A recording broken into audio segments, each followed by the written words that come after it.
इसलिए मुझे विश्वास है कि आने वाले वर्षों में भी जैसे नागालैंड में हुआ है, जैसे मेघालय में हुआ है, जैसे गोवा में होता रहा है, केरला में भी भाजपा गठबंधन। नॉर्थ ईस्ट सुरक्षित कर अब भाजपा की नजर केरल पर है। पीएम मोदी के केरल फतेह आह्वान के बाद अब एक्शन में है बीजेपी। भाजपा का मास्टर प्लान है कांग्रेस लेफ्ट के गढ़ को तोड़ने का। दक्षिणी राज्य में व्यापक आउटरीच कार्यक्रम की है प्लानिंग।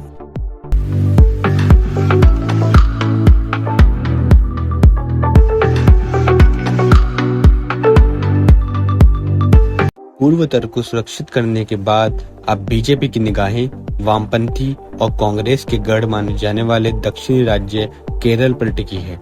केरल में भाजपा ने व्यापक संचार कार्यक्रम योजना बनाई है, जिसके माध्यम से प्रभावशाली ईसाई और मुस्लिम समुदाय के साथ बैठक की जाएगी। भाजपा के लगातार विस्तार के बावजूद देश केरल में से एक बना हुआ है। कुछ प्रतिरोधी राज्य बीजेपी की केरल में सफलता न हो पाने की एक मुख्य कारण दक्षिणी राज्य के जनसंख्यिकी है।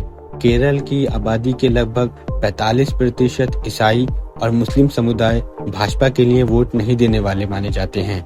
बीजेपी ने केरल में प्रवेश करने की कोशिश कर रही है, लेकिन परिणाम पार्टी के लिए केवल निराश लाए हैं। 2021 के विधानसभा चुनावों में एक भी सीट नहीं जीतने वाली भाजपा ने 2016 के मुकाबले अपने वोट शेयर में 2.6% की कमी देखी।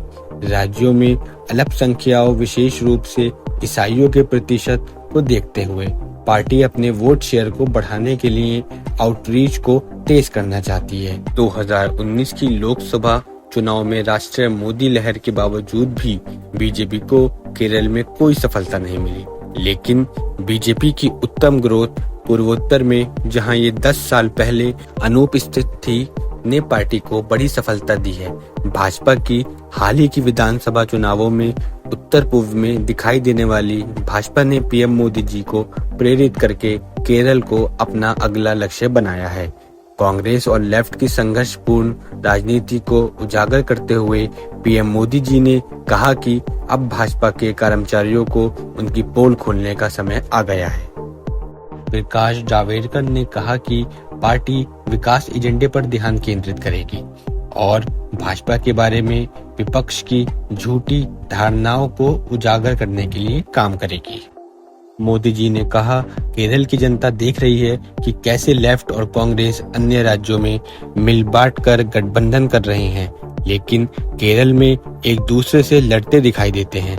सच ये है कि दोनों मिलकर केरल को लूट रहे हैं। इसलिए मैं ये भरोसा करता हूँ कि आने वाले समय में नागालैंड, मेघालय और गोवा ने जैसे भाजपा को स्वीकार किया, केरल भी भाजपा की संयुक्त सरकार बनाएगा। पीएम मोदी के केरल विजय के निर्देशनामे के बाद भाजपा ने दक्षिणी राज्य के विजय के लिए अपनी मास्टर प्लान को गति में ले ली है। रिपोर्टों के अनुसार लगभग 10,000 भाजपा के कार्यकर्ता ईस्टर संवर्धनी 9 अप्रैल को ईसाई घरों का दौरा करेंगे। भाजपा ने पिछले साल क्रिसमस हफ्ते में ईसाई घरों में उपहार के साथ हजारों पार्टी के कार्यकर्ता भेजे थे। रिपोर्टों के अनुसार भाजपा के कर्मचारी तीसरे सप्ताह में ईद पर मुस्लिम के घरों का भी दौरा करेंगे। इसके अलावा बीजेपी विशु त्योहार पर 15 अप्रैल को हिंदुत्ववादी कार्यकर्ताओं के घर भी ईसाई धर्म के लोगों को आमंत्रित करेगी। इस पहल की प्रेरणा पीएम मोदी के संदेश से है, जो पिछले साल हैदराबाद में पार्टी की राष्ट्रीय कार्यकारिणी बैठक में दिया गया था। पीएम मोदी ने भाजपा के कर्मचारियों से केरल के अल्पसंख्यकों के लिए इसने संवाद का आयोजन करने को कहा था। भाजपा उम्मीद कर रही है कि जैसे उत्तर पूर्व में ईसाई धर्मों के लोगों ने भाजपा को स्वीकार किया है, वैसे ही केरल में भी इस समुदाय का समर्थन प्राप्त करेगी। तो आज के वीडियो में इतना ही। आप अपना ख्याल रखिए और यदि आपको हमारी वीडियो पसंद आई तो लाइक और सब्सक्राइब कीजिए। इस वीडियो को अपने दोस्तों के साथ शेयर करें। अगली बार ऐसे ही किसी दिलचस्प टॉपिक के साथ मिलेंगे। तब तक के लिए जय हिंद।